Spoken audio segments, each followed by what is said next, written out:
A major show of support for Pope Benedict. It was one of the largest gatherings of Catholic priests, but it was also one of the most difficult.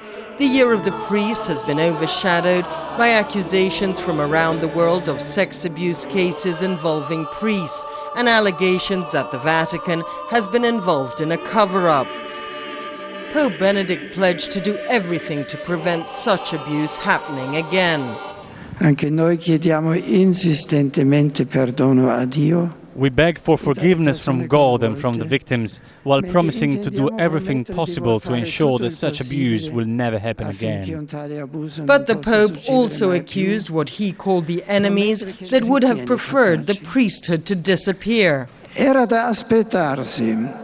It was to be expected that the enemy would be against the priesthood, that he would have rather see it disappear, so that God will ultimately be driven out of this world. In St. Peter's Square, priests spoke openly about the scandal.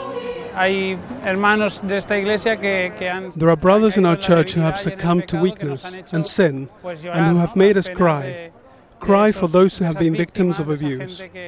This year for priests was meant to be one of celebration for Catholic clergy all over the world, but it's been marred by revelations of hundreds of new cases of child sex abuse by church members and the Vatican's inability to deal with guilty priests. Victims of abuse say the Pope's remarks are not enough. What we want to hear, what they need to hear from the Pope, is that he's going to remove every priest that has assaulted a child from the priesthood. He's going to turn all of these priests that have assaulted children over to criminal authorities, and he's going to let the world know, he's going to reveal the documents and files, and let the world know exactly what they've known about these crimes. The Pope himself has come under fire. People really want the Pope to take responsibility for his own missteps and lack of oversight. When he was an archbishop in Munich, and the time when he was the head of the Vatican's doctrinal congregation. Abuse victims say the least that needs to happen is that the Church and the Pope must announce a global zero-tolerance policy for the sexual abuse and assault of children by priests.